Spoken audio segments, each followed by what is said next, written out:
Барлықтарыңызға қайырлы күн, құрметті достар. Бүгін сіздермен бірге вопи-пай пирожныйын жасайтын боламыз.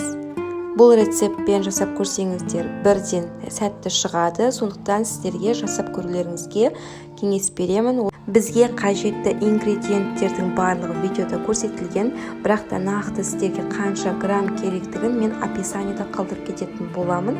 Сондықтан видеоны соңына дейін тамашалаңыздар. Ең алдымен коржымызды дайындап аламыз. Ол үшін біз 4 жұмыртқамызды ыдысымызға салып миксерлейміз. Миксерлеп болғаннан кейін шекерімізді салып, толық ағарғанша көтерілгенше араластырып миксерлейміз.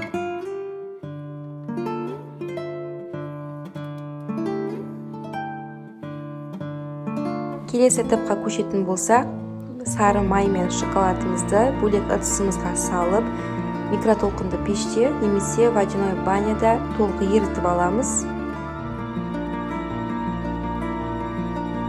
Суығаннан кейін сұйық массамызға араластырып миксерлейміз.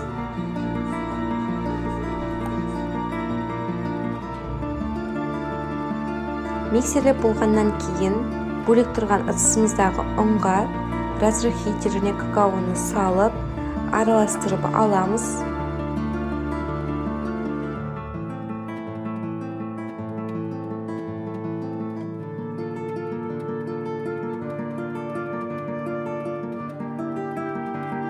Кейін жаймендеп сұйық массамызға бір келкі етіп салып, силиконовый крекшемен араластырып шығамыз. Кейін арасында комок қалмас үшін миксерлеп шығамыз.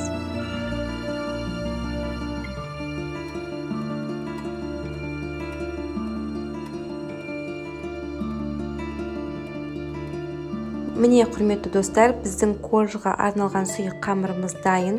Енді осыны бірден 3 бөлікке бөліп алдым. Сіздер дәл менде 3 бөлікке бөліп, немесе бөлмей-ақ көз мөлшерімен алсаңыздар да болады. Қызып тұрған пеште 180 градуста 10-15 минут пісіріп аламыз.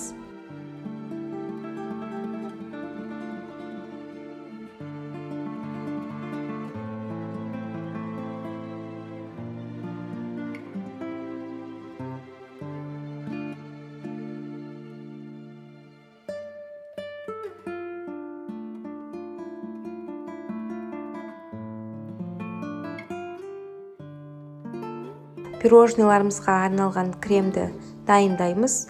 Тоңазытқыштан шыққан салқын сливкимізді ыдысымызға құйып, жаймендеп миксерлейміз. Кейін осыған творожный сыр, яғни сүзбелі ірімшігімізді және де сахарный пудрамызды салып, бір келкі болғанша толықтай миксерлейміз. Міне достар, біздің пирожныйларымызға арналған креміміз дайын. Енді біз тортымызды жинайтын боламыз.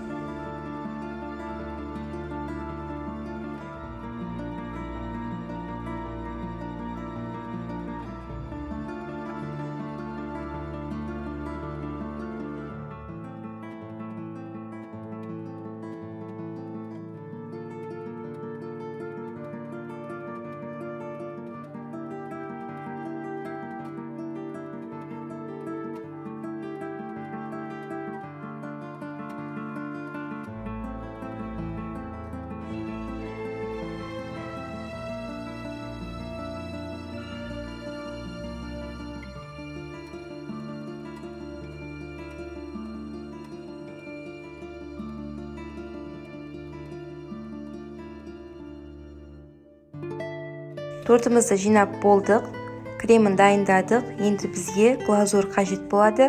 Глазурды жасау үшін бізге 100 грамм Қазақстан шоколады, 50 грамм сары май қажет.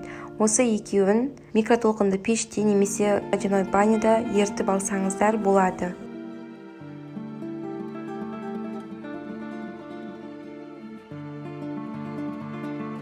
Суығанын күтіп, тортымыздың бетіне бір келкі етіп жайып шығамыз. Және де пирожныйларымыз ойдағыдай шығуы үшін кем дегенде тоңазытқышқа 2-3 сағатқа қойып қоюымыз керек. Достар, осы сәтте сіздермен керемет лайфхакпен бөліскім келіп отыр. Яғни осындай тортты дүзу әдемі болып кескілеріңіз келсе, пышақты жанып тұрған отқа немесе ыстық суға салып кессеңіздер, торттарыңыз дәл осылай әдемі болып кесілетін болады. Міне достар, біздің вопи-пай пирожныйларымыз дайын болды. Дәмі өте керемет. Бір жасаған ойдағыдай шықты. Сіздерге де жасап көрулеріңізге кеңес беремін. Каналымда алдағы уақытта көптеген рецепттермен бөлісетін боламын. Сол үшін каналыма тіркелуді ұмытпаңыздар. Назарларыңызға көп рахмет.